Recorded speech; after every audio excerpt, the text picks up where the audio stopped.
early days of A CrowMn review were pretty weird.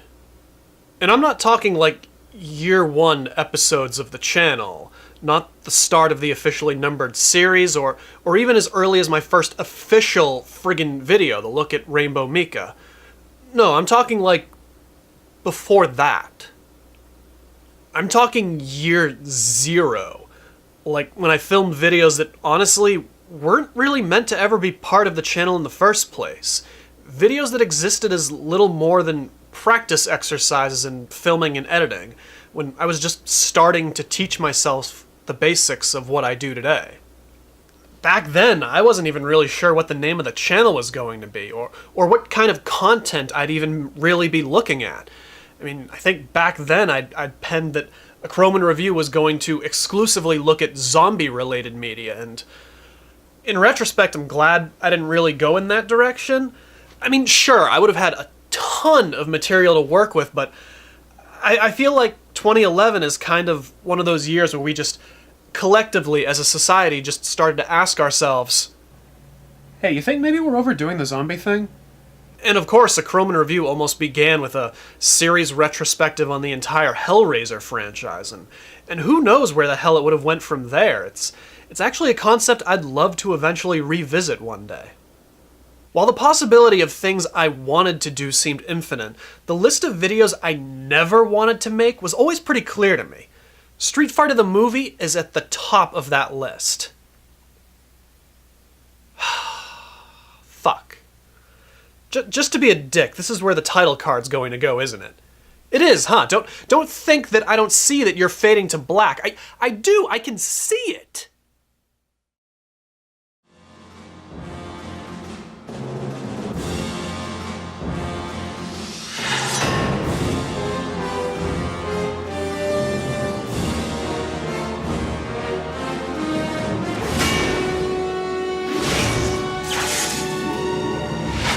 So, the reason that I've never wanted to do the Street Fighter movie is because it's been done to death.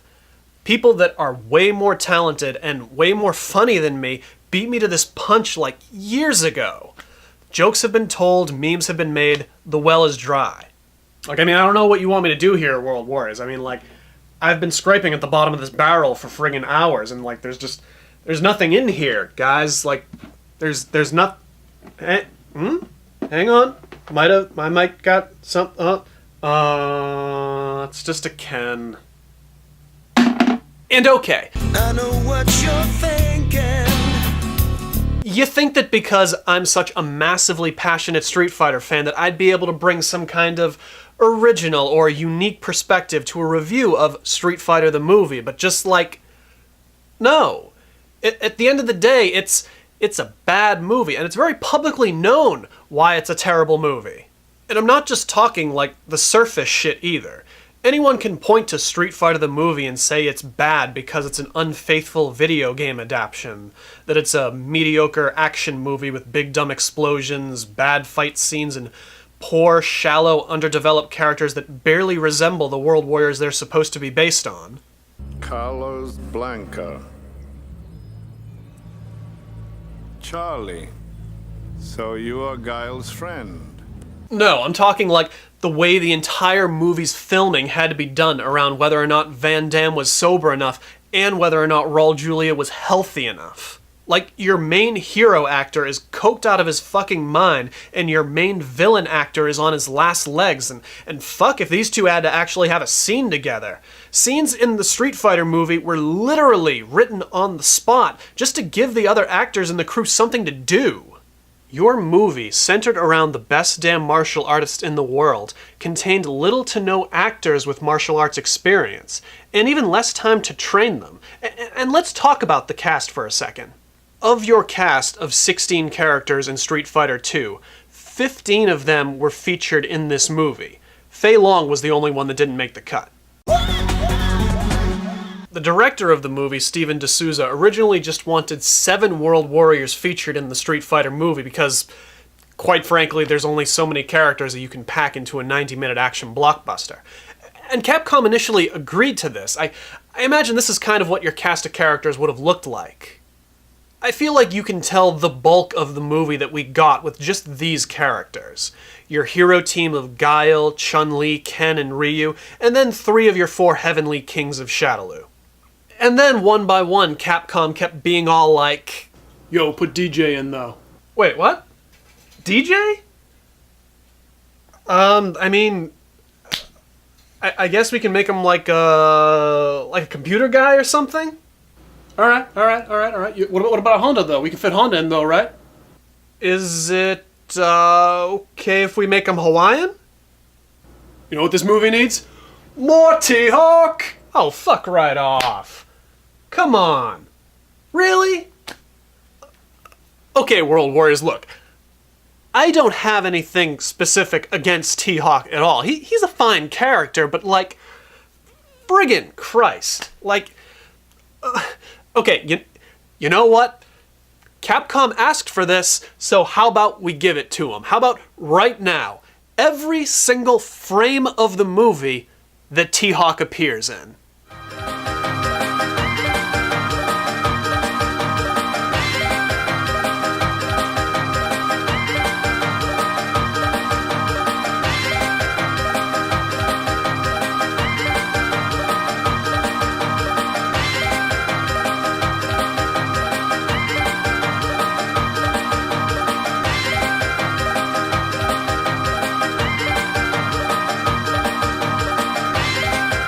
And you know what?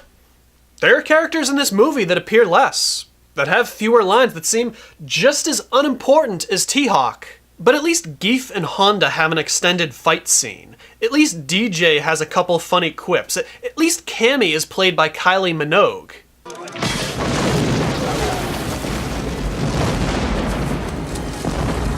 What did the inclusion of T-Hawk bring to this movie? T-Hawk, what's with the headband? It's Cherokee. I wear for good luck in battle. Ah, right. Okay. He wears a headband. Wonderful. And you know the best part of this whole thing? That when filming wrapped up and Capcom was ready to call the actors in to do mocap for Street Fighter, the movie, the game, which was like part of the deal, the actor of T-Hawk, Greg Rainwater, was all, huh? Yeah, I'm just going to change my headband. Don't worry, I'll totally be back for the mocap. Pieced the fuck out, which is why T-Hawk doesn't appear in either version of the game. So the legacy of T-Hawk. What a screw-up. From an article by Polygon, Street Fighter the movie, What Went Wrong. In a call with D'Souza, the writer runs the math. 90 minutes divided by 15 characters is about 6 minutes per character. Upon hearing himself say the results, he lets loose a loud, sharp, almost maniacal laugh. And then there's the one that affected me the most, personally, for countless years to come. The pronunciation of Ryu's name. Which literally only came about because friggin' nobody on set knew how to pronounce Ryu's name correctly. And apparently they actually initially started trying to use it right, but after Ken's actor, Damien Chapa, couldn't get it right in a few takes, D'Souza just said, fuck it, you're Ryu now, and doomed millions of young fans like me to pronounce Ryu's name Ryu for years and years to come. And it still pops up every now and then.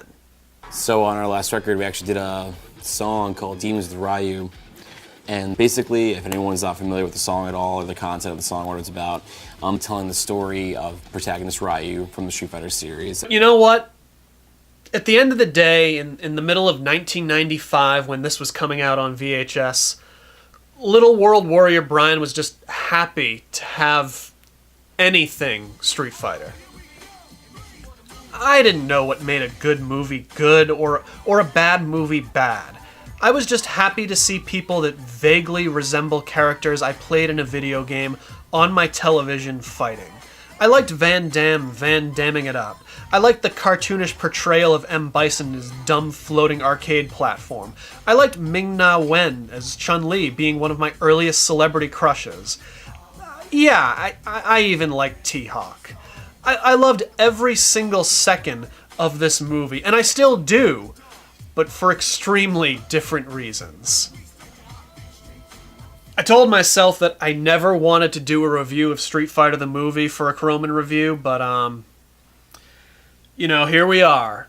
I felt the need to at least touch it a little bit, considering it will be pretty heavily referenced in future videos, so I needed something to kind of reference back to, if you know what. Either way, I'm Brian CrowMn for a CrowMn review, and I'll see you next time, right here! On a CrowMn review.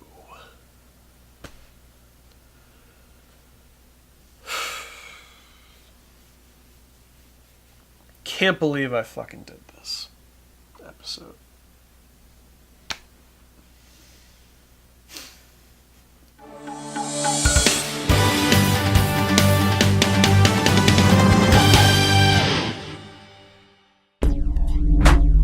We await your return, warrior.